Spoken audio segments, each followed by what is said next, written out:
Jadi lawan relativisme adalah absolutisme ya, absolut kata. Bukan hanya relatif, manusia bukan ukuran segala sesuatu, tapi ukuran segala sesuatu adalah kebenaran kata kata Socrates. Nanti kita lihat Socrates ya. Contoh lain ya, hukum pengadilan sendiri dibuat oleh jenis-jenis manusia sehingga bisa berbeda-beda di daerah yang satu dengan yang lainnya. Nah, hukumnya aja beda kan? Hukum itu saudara pernah tahu ada hukum ini ya di apa suatu daerah wanita itu boleh menikah jadi 2 kali gitu. Jadi kalau di Indonesia kan mungkin, kebalikan ya, cowok yang menikah 2 kali, misalnya dalam hukum di negara Indonesia jadi ada poligami ya, tapi kalau dalam hukum negara yang lain poliandri ya, cewek justru yang punya 2 cowok gitu. Itu beda, beda sama negara kita gitu. Nah, itu beda kan, kalau kata konsumsis berarti beda dong.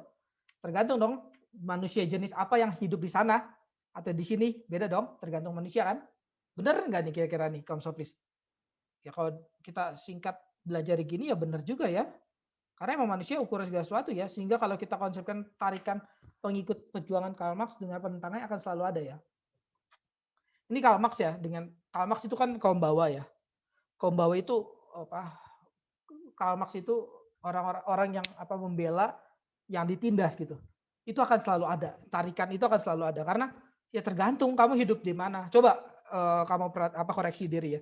Kamu kalau hidup di keluarga misalnya miskin gitu, misalnya keluarga susah gitu. Kamu akan cenderung mengasihi orang miskin, orang susah karena siapa? Karena itulah diri saya gitu, mengasihi diri saya. Tapi kalau ada orang kaya, kaya dia akan condong bergaul dengan orang-orang kaya aja gitu.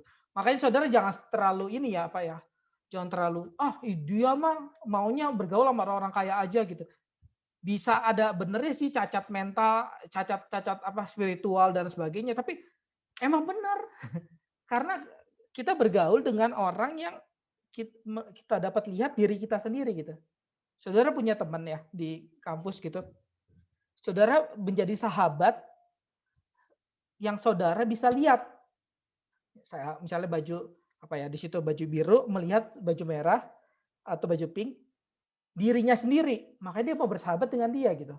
Jadi kita tuh punya sahabat ya, di dalam kepastian itu ada diri kita sendiri dalam orang itu gitu. Ada kesamaan lah kalau mau gampangnya, kita banyak kesamaan ya, iya. Makanya saya jadi sahabat kamu karena banyak kesamaan. Nah kayak gitu memang emang seperti itulah jadinya gitu. Eee, karena ya itu kata Kom Sofis manusia kan emang ukuran segala sesuatu. Karena ujung-ujungnya kata Kom Sofis kebenaran itu tidak ada. Kebenaran itu tergantung situasinya. Nah, ayolah kebenaran tergantung situasinya. Apakah benar itu?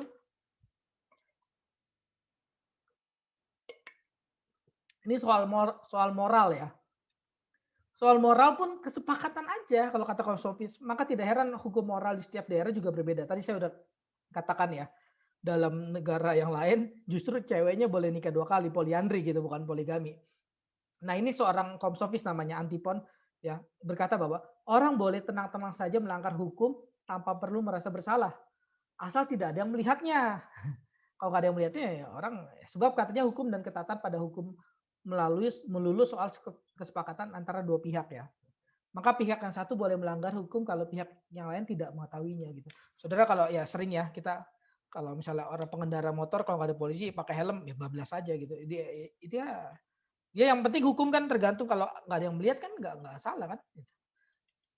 Jadi seperti semuanya itu relatif ya di mata Komsofis ya. Tidak terkecuali agama. Nah, bayangin agama juga relatif katanya. Nah, ini Kritias yang dipengaruhi oleh cara berpikir kaum sofis ya. Meski dia adalah bangsawan Athena ya dan tidak butuh uang ya. Jadi saudara apa ya? Saya udah katakan ya nggak semua orang misalnya juga di dalam kaum sofis itu yang apa ya matre doang gitu. Tapi yang manusia kan saya udah bilang ya manusia bukan hanya butuh uang gitu, tapi butuh yang lain pengakuan lah, apa kehormatan lah dan seterusnya ya. Nah dan bukan kaum sofis yang mengatakan apakah dewa itu ada. Jadi gini dan bukan dia katakan Kritias katakan apakah dewa itu ada? Bagi dewa itu kita kenal Tuhan lah gitu. Apakah Tuhan itu ada?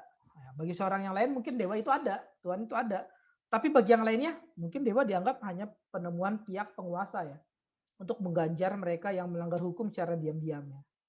Jadi ya ini kecurigaan orang bawah terhadap orang atas ya. Saudara, saudara kalau di Indonesia ini ya negara ini kagak ada Tuhan gitu.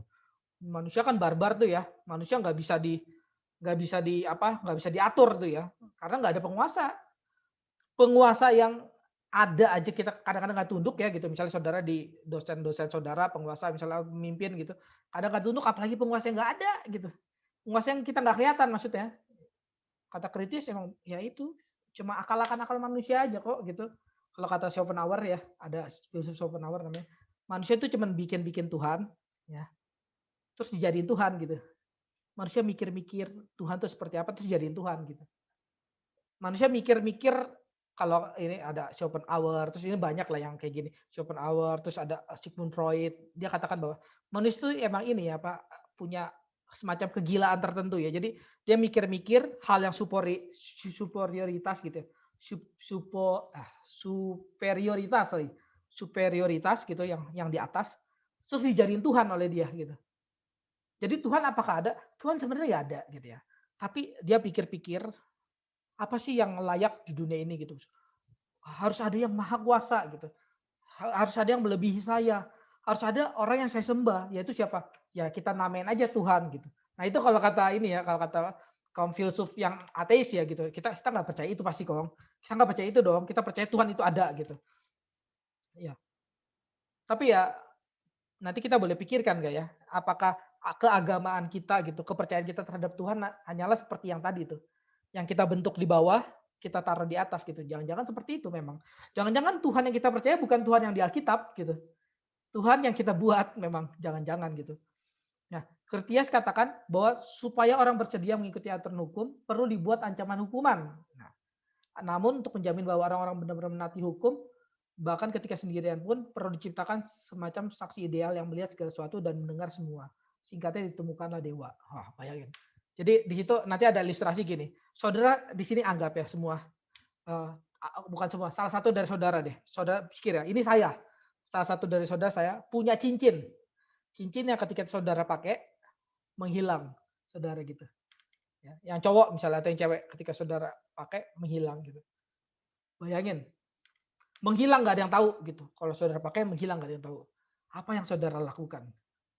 Pikiran kita langsung ini ya maksudnya, wah saya bisa dapat uang banyak nih atau wah saya bisa yang cowok misalnya, wah saya bisa mengintip para cewek nih gitu. Dosa dia langsung banyak kan di pikiran kita gitu. Ya karena selama ini kita ketahan ini aja, takut takut ketangkep gitu. Nggak kalau nggak takut ketangkap hansip gitu, takut ketangkap Tuhan gitu. Jadi saudara bayangin kalau saudara punya cincin yang dipakai hilang gitu. Saudara akan berbuat dosa banyak banget kan? Ya itulah percis kata kaum sofis. Untuk saudara supaya nggak berdosa gimana? Ya saudara ciptain Tuhan. Bukan Tuhan ciptain saudara. Saudara ciptain Tuhan aja. Supaya saudara apa? Tidak berdosa lagi. Supaya saudara kalau berdosa agak takut gitu. Kira-kira gitu ya. Ini masih dari kaum sofis ya. Jadi kalau belajar ini kayak apa ya? Aduh benar gak sih? Benar gak sih ya? Tapi saudara masuk dalam apa? Perenungan seperti itu bagus ya. Dibandingkan itu mengaco, tapi nggak ada perenungan sama sekali gitu. Wah itu orang-orang yang celaka sekali ya, nggak ada perenungan dalam hidup yang nggak ada imajinasi lagi, nggak ada kontemplasi lagi, nggak ada refleksi lagi itu bahaya sekali. Orang kalau masih ini ya, masih bisa merenung gitu itu bersyukur loh gitu. Prodikos ya beranggapan bahwa para dewa adalah buatan manusia yang memproyeksikan atau memantulkan segala sesuatunya yang bermanfaat bagi dirinya ke dalam gaib ya, ke alam gaib ya, yakni dunia para dewa ya. Ya ini tadi saya katakan pada giliran dilanjutkan oleh seorang filsuf bernama Feuerbach ya.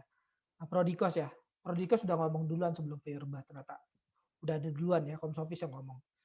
Pandangan Komsofis terhadap pengenalan akan sesuatu pun selalu bersifat tidak ada yang absolut atau objektif ya. Kata kaum sofis gak ada yang absolut, gak ada yang objektif. Kenapa? Alasannya ada. Alasannya.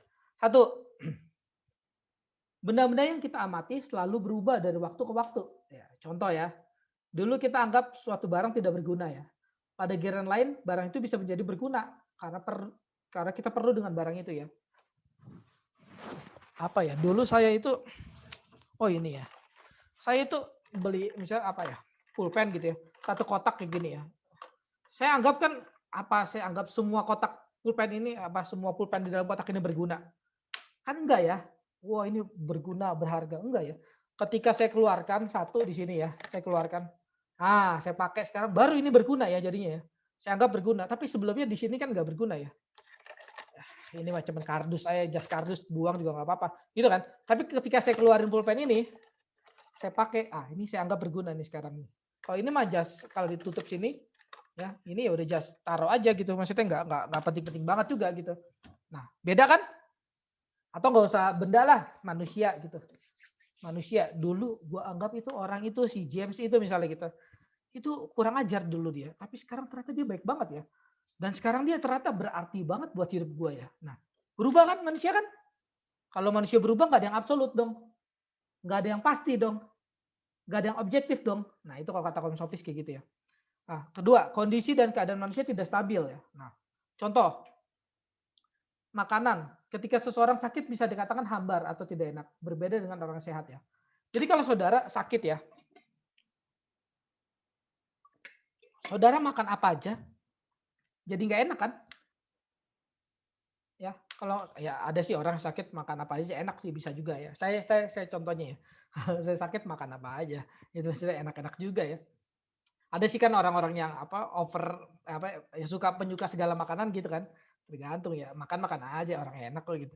Tapi ada orang yang kalau sakit nggak mau makan dia. Nah, berarti kalau dia nggak mau makan berarti dia penentu segala sesuatu kan? Manusia penentu kan? Dia bilang makanan ini nggak enak berarti nggak enak kan? Gitu. Nah, manusia adalah ukuran bagi segalanya kata Komsofis. Untuk hal-hal yang ada sehingga mereka ada dan untuk hal-hal yang tidak ada mereka tidak ada. Ya, contoh terakhir nih, angin. Angin bagi yang sakit dingin kan? Sakitnya demam gitu maksudnya dingin kan angin. Aduh dingin nih gitu. Nah, terus bagi yang nggak sakit, enggak panas hari ini gue mau nyari AC panas gitu. Jadi manusia penentu segala sesuatu. Ya, ini bagaimana menemukan jawabannya? Ya, ini saya kasih tahu aja langsung ya karena ini nggak terlalu banyak waktu ya. Ya, objektifnya ya bisa mengukur ya kalau objektifnya kita bisa mengukur angin pakai temperatur ya, bukan pakai tubuh kita karena tubuh kita juga berubah, anginnya juga berubah ya. Jawaban lainnya udara itu sendiri berubah-ubah, maka udara ketika dirasakan si A dingin, betul, dirasakan si B itu betul ya. Jadi bukan manusia penentu segala sesuatu ya, tapi angin itu sendiri berubah gitu. Jadi manusia bukan penentu segala sesuatu. Ya, atau jawaban lain udara itu sendiri tidak panas dan tidak dingin ya. Netral. Jadi udara netral, tergantung kamu merasakannya gimana ya. Kalau saya tidak merasakan sesuatu, maka sesuatu itu tidak ada bagi saya. Nah, ini relativisme pada manusia ya. Ini pikiran yang begitu ini ya. Sampai sekarang pun orang masih pakai relativisme ya. Zaman postmodern ini kan orang masih pakai ini ya, penentu segala sesuatu manusia gitu. Saya mau apa ya manusia gitu. Nah ini Protagoras katakan perihal keindahan dan seterusnya. Ada yang dipercaya polis tertentu sebagai demikian dan kemudian diajukan hukum. Ya karena berkenaan dengan adil tidak adil, saleh atau tidak saleh itu semua memiliki kodrat dalam dirinya sendiri ya. Jadi ya tergantung kamu agama apa. Kalau agama Kristen adilnya begini caranya versinya. Kalau agama Buddha adilnya begini, agama Hindu adil. Jadi kan tergantung ya. Ketergantungan lagi kan. Jadi nggak ini dong, nggak absolut ya. Tergantung semua. Dalam berdebat, Protagoras mengatakan pada murid-muridnya bahwa kita harus mencela sekaligus memuji lawan kita ya. Wah, ini sebenarnya pikiran yang bagus ya. Ini dialektik namanya. Sebab pandangan lawan sering berat sebelah, namun tetap memiliki secercah kebenaran gitu. Ini sebenarnya sebuah ini ya, pemikiran yang bagus ya. Jadi kita bisa melihat ini karena kaum sofis percaya relativisme gitu ya pada manusia, dia akhirnya bisa melihat manusia tuh sebenarnya nggak buruk-buruk banget gitu. Tapi juga nggak baik-baik banget, ingat ya. Kalau nggak buruk-buruk banget juga nggak baik-baik banget. Kayak manusia di tengah, ada yang bisa diambil baiknya, ada yang bisa diambil buruknya ya. Pada gilirannya ini dilanjutkan oleh Hegel ya dengan